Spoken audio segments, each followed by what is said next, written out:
ये था रामनगर का एक छोटा सा और सुनसान सा गांव। इसी गांव में एक बहुत भयानक हवेली और लोग डर के मारे इस हवेली के पास नहीं जाते थे, क्योंकि लोगों का कहना था कि इस हवेली में एक औरत की आत्मा रहती है जो हर रात को आकर बच्चों को गांव से उठाकर अपनी हवेली लेकर चली जाती थी। कहाँ है गांव के बच्चे? मुझे जाके ढूंढना पड़ेगा और इधर लाना पड़ेगा। माँ, मुझे मत लेकर जाए, अभी मुझे सुरैया के साथ बहुत सारा खेलना है यहाँ पे। नहीं बेटा, तुम यहाँ पे एक मिनट नहीं रुक सकती। अभी चुड़ैल का आने का टाइम है, ये ना हो तुम्हें लेकर चली जाए। तुम यहाँ से कहीं नहीं जाओगे।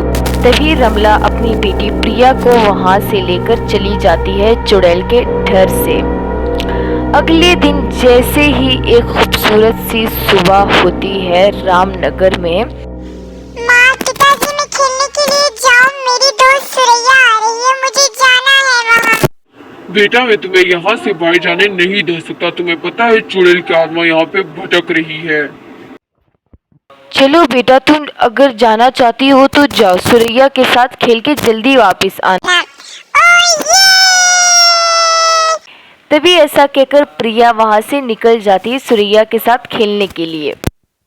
प्रिया मेरी दोस्त, क्या तुमने अपनी माँ से इजाजत ली है मेरे साथ खेलने के लिए? तुम्हारी माँ ने इजाजत दे दी? हाँ सुरैया, मेरी माँ ने तो मुझे तुम्हारे साथ खेलने के लिए इजाजत दे दी है, तभी तो मैं तुम्हारे साथ खेल रही हूँ। प्रिया और सुरैया खेलते खेलते गांव के एक कोने में आ जाते हैं। ये दोनों बच्चे यहाँ पे हैं, मुझे इनकी माँ का रूप धारण करके इनको ले जाना पड़ेगा जल्दी से। तभी वो चुड़ैल उसकी माँ का रूप धारण करके उनके पास जाने लगती है और आहिस्ता से रमला उनके पास जाती है। माँ, आप इतनी जल्दी आ गई, मैंने तक खेला भी नहीं था, आप इतनी जल्दी क्यों आई हैं? नहीं बेटा, बहुत रात हो चुकी है, अभी तुम्हें जाना पड़ेगा और अपनी दोस्त सुरैया को भी साथ लेके आओ, बहुत मजा आएगा तुम दोनों को। हाँ प्रिया, मैं तुम्हारे साथ घर आने के लिए तैयार हूँ और मुझे तुम्हारे साथ बहुत मजा आएगा। चुड़ैल रमला का रूप लेकर सुरैया और प्रिया को अपने साथ लेके जाती है। तुम लोगों को मैं लेके आई हूँ तुम्हारी माँ के रूप में। तुम लोगों को मैं यहाँ से जाने नहीं दूंगी, तुम लोगों को मैं मार डालूंगी। हमें घर जाने दीजिए, हमें यहाँ पे ना, मुझे घर जाना है। अब हमें धोखे से लेके आई हो, हमने आपका क्या बिगाड़ा है? मैं यहाँ पे नहीं बैठ सकती, मुझे घर जाना है। नहीं चिल्लाओ, वरना इधर ही तुम्हारा कीमा बना दूंगी मैं। तुम्हें घर में जाने नहीं दे सकती, शिकार हो तुम। भाई साहब, कल मेरी बेटी आपकी बेटी सुरैया के साथ खेलने के लिए गई थी, लेकिन अभी तक नहीं आई प्रिया। मैं बहुत ज्यादा परेशान हूँ। भाई साहब, हम भी वही देखने के लिए आए। हमारी बेटी आपकी बेटी प्रिया के साथ खेलने गई थी, लेकिन अभी तक घर नहीं आई। मैं बहुत ज्यादा परेशान हूँ। मैंने उसे बताया भी था शाम से पहले घर आना है, मगर नहीं आई। ऊपर से चुड़ैल का भी साया है, क्या हुआ है?